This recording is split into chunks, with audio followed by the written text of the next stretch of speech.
Hello, and welcome everyone to my kitchen. And thank you so much for your interest in Panther Pops. My name is Jamie Hawk. This is my third year heading up the Panther Pop program at ISB and my fourth year as a Panther Pop baker. My purpose with this video is to give a brief introduction to Panther Pops and then take you through making a batch to give you a better feel for the process and to see if it's something you might want to be part of. So for those that may not be aware, the Panther Pop specifically is a chocolate chip cookie on a stick, but hidden inside is a Mars bar. So the Mars bar is put on a stick, the cookie is formed around it, and it's baked that way. Panther Pops is a fundraising program of the Booster Club.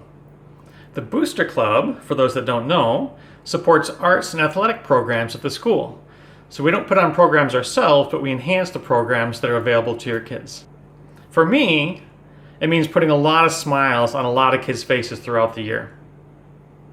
The Booster Club is made up of a wonderful group of parent volunteers who work very hard to enrich our kids' experiences at school. It's really an organization that you'll feel proud to be part of. So Panther Pop sales occur once a month at school, usually the last Friday, though sometimes we'll change that a little bit depending on if there's a spirit night or something similar. The week before the sale, I'll send a message out to my list of bakers to see who is available to bake that coming week. Bakers will usually bake 1 or 2 batches, that's 40 pops per batch, and for a whole sale we'll have between usually 400 and 500 pops to sell. The Booster Club will provide some of the supplies you will need to make Panther Pops, and we ask the bakers to supply some of the things as well. So at the beginning of the week of the sale, I deliver the ingredients that the Booster Club provides in this nice black canvas bag. They include the popsicle sticks, the bags to put the pops in, twist ties to close those bags, chocolate chips, brown sugar, and Mars bars. And after the bakers are done baking, the finished Panther Pops are put back in this bag, and it's used to deliver the pops to the sale on Friday, or we can find a way to get together on Thursday to get them to me, and I can take them to the sale. So as far as the ingredients for the cookies themselves, the Booster Club provides the Mars bars, the chocolate chips, and the brown sugar. Now we ask the bakers to provide the butter, flour, eggs, vanilla, baking soda, salt, and white sugar to complete the recipe. So it is important to understand that we, as bakers, provide not only our skill and effort in baking the pops, but we are asked to buy some of the ingredients as well, which is an expense to us. Now personally, I don't mind. It's a fundraiser for the Booster Club, and I know that those funds are well spent in support of our kids at school. Some of you may feel differently, and that's your personal choice. Okay, so let's get to the baking. Now the official recipe is an ISB secret, so I'm not going to give the exact recipe out, but I'll show you the ingredients and I'll show you each step of the process. So if you really wanted to try to figure out yourself, you probably could. Of course, if you become a Panther Pop baker, I'll send the official recipe to you. And we have that in both English and in Thai. The Panther Pop recipe is actually a rather simple cookie recipe. Here we have the ingredients. We have our Mars bars, butter, eggs, our sugar is both brown and white. And here in Thailand, because the salt is a very coarse grain, I tend to put the salt in with the sugars as well, because one of our first steps will be to cream the butter and the sugars together. So that gives more time for that salt to incorporate more evenly in the batter. Here we have our flours. I personally add a cup of whole wheat flour in place of one of the cups of all-purpose flour, just to make it a little more healthy for the kids. Baking soda in there as well. Vanilla, and chocolate chips. And for the chocolate chips, you can use any variety you like. Here in Thailand, these small ones tend to be more like a milk chocolate. And we're lucky enough to be able to add some other ones here. These larger ones, for instance, are semi-sweet chocolate, much more common in America. So you'll notice that I do deviate a little bit from the official Panther Pop recipe, adding a little bit of whole wheat flour, for example. So I'm okay with you doing some minor modifications, but one thing I have to make crystal clear is that we never ever put nut products in our Panther Pops. Those are ground nuts, tree nuts, nothing nutty at all. I mean, the last thing that we want is to be responsible for some poor child having to head off to the hospital because they're having an allergic reaction to one of our treats. So avoid all nut products, absolutely. In regard to the Mars bars, I recommend you put them in the refrigerator long before you're going to bake, because you're going to need to cut these in half. The caramel inside, when they're cold, is easy to cut. It's not very sticky. If you try to cut them when they're warm, it just becomes a huge mess. So then when I'm getting ready to bake, the first thing I will do is take these out of the refrigerator and cut them. And once I've cut them all in half, I arrange the halves on a plate, making sure that the halves don't touch each other, because as soon as they start to get warm again, that caramel will get soft and it'll try to stick together. So here are the 20 Mars bars. I've just taken the wrappers off. They're still nice and cold from the refrigerator. Just plant your knife. Cut straight in half. And you can see how nicely it cuts in half. And the caramel itself is not very sticky at all. Then I'll put these halves on a separate plate.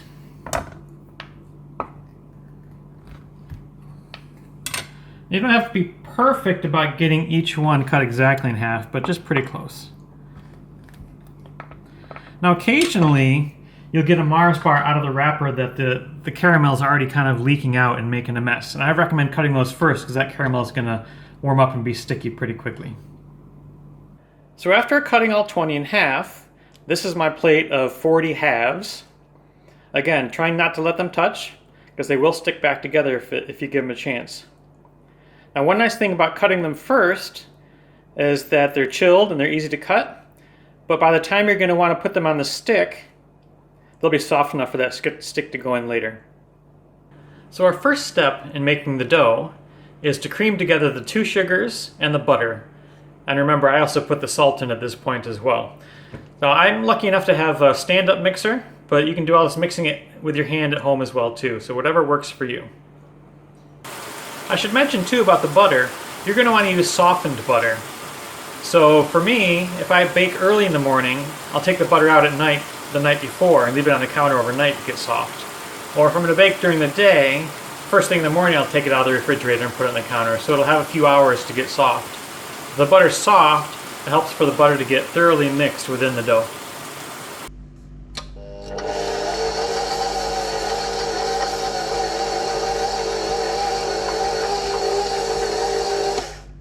Now what often happens when you're using a stand-up mixer when you're creaming the sugars and the butter together is the butter kind of gloms onto the mixer. So I usually use a spatula now and again to kind of knock it down to help get it all mixed in. I also scrape the bowl itself too to try to get things incorporated together very well.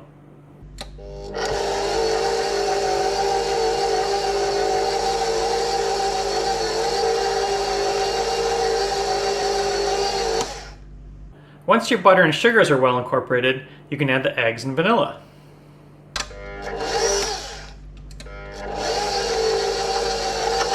I hadn't mentioned this before about the eggs, but I personally like to use a big egg. You know, here in Thailand, like a 0 or a 1 egg. And what that does for me too is I'm also able to add a little bit more flour, usually about another half a cup of flour. So the extra moisture from those big eggs is compensated for by that flour. And I do that for a couple reasons. Sometimes I'm able to, if I want to make, maybe like 44 pops in a batch. Or with 2 kids in the household, a lot of times they're clamoring for a cookie when I'm baking. So it'll give me a little bit extra dough at the ends in order to make a couple, not pops themselves, because I don't put the Mars bar in, but just cookies to have in the house here.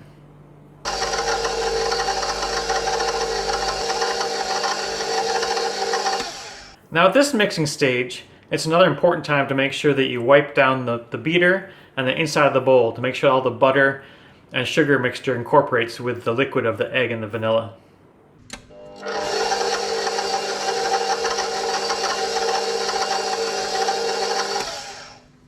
Once that mixture is pretty well combined, you can go ahead and add your dry ingredients, your flour, your baking soda.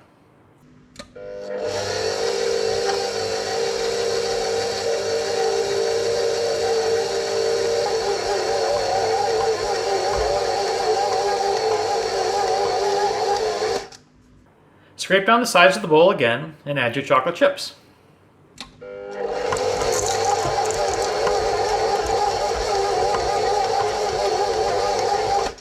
Okay, so here's my dough for the 40 Panther Pops.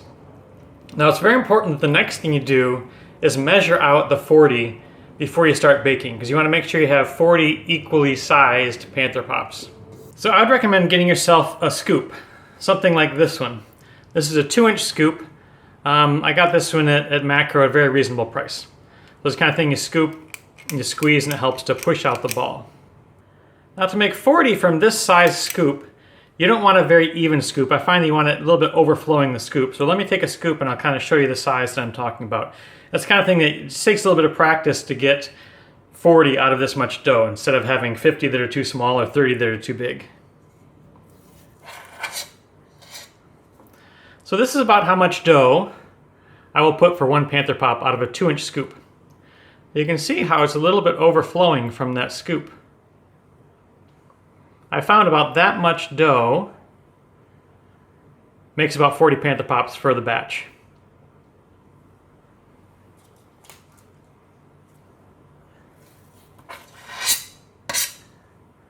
Again, a little bit extra overflowing out of the scoop. Now it's very important to do this again before you start baking, because you want to make sure that you end up with 40. And if you're making them a little bit too small, you're probably going to have more dough than the 40. You'll have to go back and add a little bit to each ball. If you're making them a little bit too big with the scoop, you're going to have to take some off of each of the balls that you made to make up to 40. So it'll take a little bit of practice, but you'll get a good idea eventually, pretty soon, on how much dough to put in each scoop.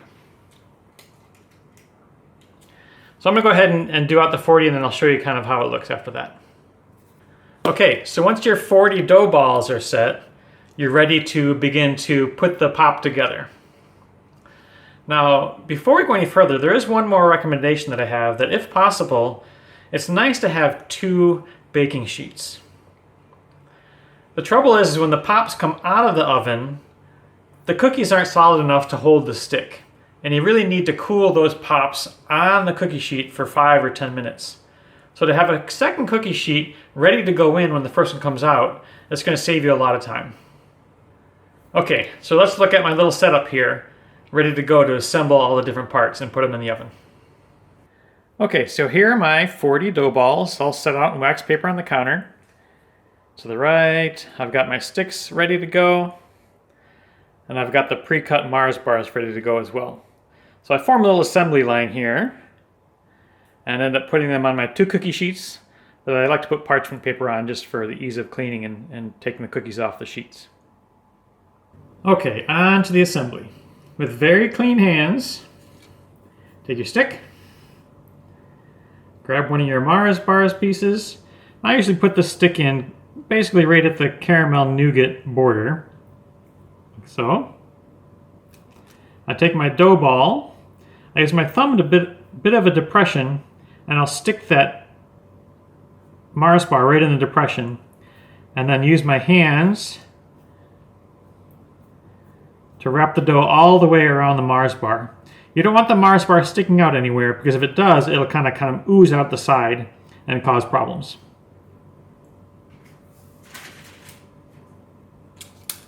Stick, Mars bar, dough ball, do a little pinch with my thumb, put the Mars bar right in there, kind of fold it around itself.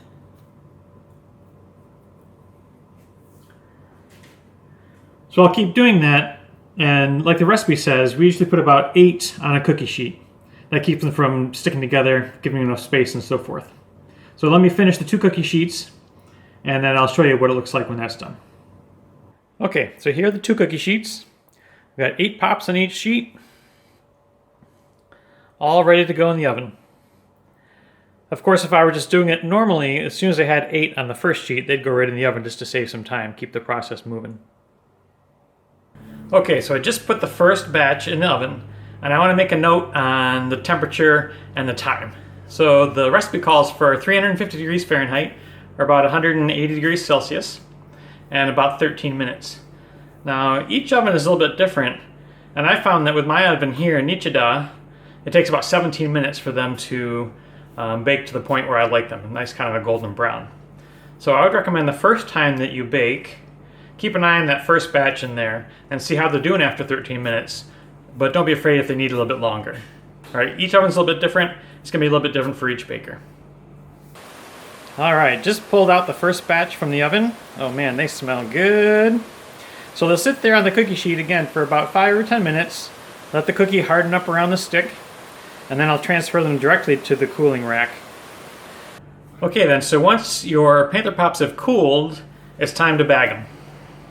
It's okay if they're a little bit warm, but you don't want them too hot when they go in the bag. Okay, so we're ready to bag. Now with these bags, I found the easiest way to open them and keep them open. If you hold them like this and kind of push your thumbs forward against your other fingers, you can see how it separates the two layers of the bag. And you can hold it with the bag open a little bit. Now the nice thing about the Pops right now, with their sticks solidly in the cookie, they're easy to pick up with just the stick. You don't have to touch the cookie anymore. And you just slide it in the open bag. Done. Grab yourself another bag. Again, push with your thumbs, separates the two layers. Grab the Pop by the stick, slide it in. And when you're ready to tie up the bag, I like to fold the bag around the stick. Take your twist tie. One good twist around, and you have yourself a very nice Panther Pop. Ready for sale, ready for lots of smiles from kids at school. Well, we've done it. We've got our 40 Panther Pops baked, all wrapped up, and put away in our nice black canvas bag. Now the nice thing about these Pops is that they're very good in the freezer as well. So if you ever have to bake early, you can just stick them in the freezer. Like this batch that I just made, we're still a couple weeks away from the next sale, so I'm gonna stick these right in the freezer. Just make sure if you ever do freeze them to take them out on the Thursday before the sale on Friday. And I would say if you bake early in the week, like a Monday or Tuesday, go ahead and put them in the freezer until Thursday. If you bake on Wednesday or Thursday, they don't need to be frozen before the sale. Thanks everyone for watching the video, and of course thank you if you're interested in baking Panther Pops. If you'd like to join our team, please don't hesitate to contact me. We are always looking for new bakers, and everyone is welcome. If you need to get a hold of me, or in the future whoever the coordinator is, you can always reach me at booster-pantherpops@isb.ac.th. The Panther Pop program is a great way to support the Booster Club and in turn support our kids and the enrichment of their after-school activities in the arts and athletics. So if you enjoy baking and have free time each month, we would love to have you join our team. Thank you. Enjoy the rest of your day.